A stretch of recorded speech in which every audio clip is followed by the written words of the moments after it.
ओम साईं राम मित्रों। साईं बाबा के भक्त की यह कहानी अगर आपको पसंद आए तो मेरे चैनल को लाइक, शेयर और सब्सक्राइब ज़रूर करें। एक समय की बात है, श्रीमती विमला देवी व उनके पति महादेव प्रसाद अहमदाबाद में प्रीतपूर्वक रहते थे। परंतु महादेव का स्वभाव झगड़ालू था। अड़ोसी पड़ोसी तक उनके स्वभाव से परेशान थे। जबकि उनकी पत्नी विमला बहुत ही धार्मिक प्रवृत्ति की महिला थी। भगवान पर भरोसा रखती थी तथा बिना कुछ कहे सब कुछ सह लेती थी। धीरे धीरे उनके पति का व्यवसाय ठप हो गया। महादेव दिन भर घर पर ही रहते थे, जिनसे उनका स्वभाव भी चिड़चिड़ा हो गया। एक रोज विमलेश के द्वार पर एक अद्भुत तेजस्वी चेहरे वाले वृद्ध साधु आए। उसने उनसे भिक्षा में दाल चावल मांगा। विमलेश ने तुरंत हाथ धोकर महाराज को दाल चावल दे दिया, उन्हें नमस्कार किया। महाराज ने खुश होकर उसे आशीर्वाद दिया और विमला के दुखों को दूर करने के लिए श्री साईं बाबा गुरुवार वाले व्रत को करने की विधि समझाई।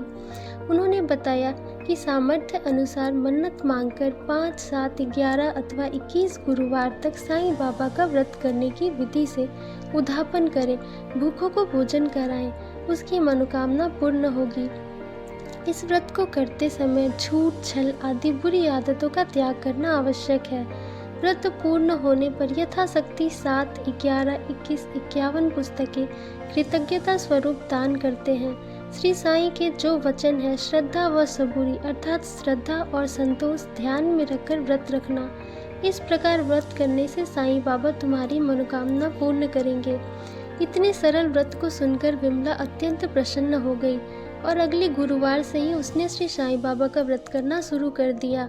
और देखते ही देखते उसके पति के स्वभाव में आश्चर्यजनक परिवर्तन आ गया और उन्होंने फिर से अपना व्यापार चालू किया, जो बहुत सफल हुआ।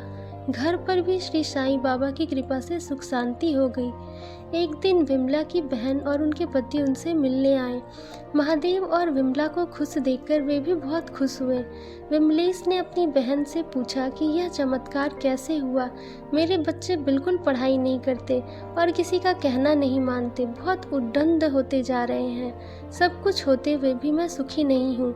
तब विमले ने उसे साईं बाबा के गुरुवार व्रत की महिमा बताई। इस व्रत की महिमा सुनकर विमलेश की बहन बहुत प्रसन्न हुई और उसने भी पूर्ण मन से, श्रद्धा व विश्वास से 9 गुरुवार का व्रत किया, जिसका परिणाम यह हुआ कि उसके बच्चे मन लगाकर पढ़ने लगे और हमेशा कक्षा में अव्वल आने लगे। वे साथ ही साथ घर में छोटे मोटे कामों में भी उनका हाथ बटाने लगे। वह भी अन्य लोगों को इस महान व्रत का प्रभाव बताने लगी।